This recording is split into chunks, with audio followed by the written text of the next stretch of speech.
All right, let's bring in Mike Everett to talk about the weather. Mike, I feel like for the first time in a long time, we can just sort of take a breath. Yeah. It's been so intense for so many days, and our hearts really go out to those folks up in Whatcom and Skagit counties who saw all that flooding. Yeah, finally catching a break, and that's really I think the important thing tonight is the transition that we're experiencing. It's been a rough 72 hours, and just a big shout out to our friends in the Coast Guard who are helping out in the push. Oh, yeah. But all of our first responders who have been working 72-hour shifts, finally getting some welcome relief. Also want to give a shout out to all the folks in Florissant today who were out cleaning up leaves like crazy today, because it was the first opportunity we've had a chance to do that. We don't want to repeat any of that urban flooding. Here is a live look from the push where I have it on good authority. It's getting dark out there. Still seeing a little bit of tumult in the ocean there, but things are calming prior to the next storm system moving in. This one's not a big deal, though. I'll walk you through that in a moment. Want to give you some live looks from Snoqualmie and Stevens. Snoqualmie's looking good. Stevens is a bit sketchy. If you are heading up into the upper elevations,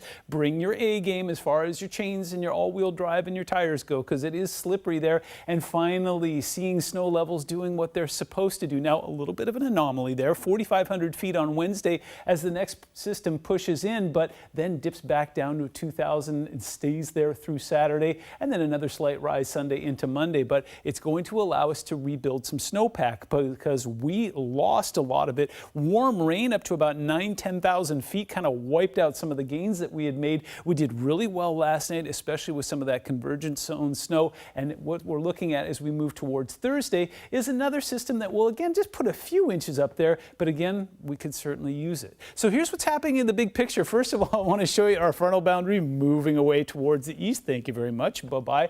Powerful low pressure system setting up over the central Canadian plains there is about to bring a wall up to the Dakotas. Meanwhile here, clean, clear, but there's our next visitor. Now, as it moves in, forecast models want to put the bulk of the energy down towards our south. We will get some rain here in the Puget Sound region, but it looks like the southwestern portion of our viewing area is where we'll get the most rain. Let me walk you through it. We go overnight tonight. It's going to stay mostly clear, but that will also allow us to cool very efficiently. We touch down in the 30s tomorrow morning. This is 7:30. You start to see some of that cloud cover moving back in.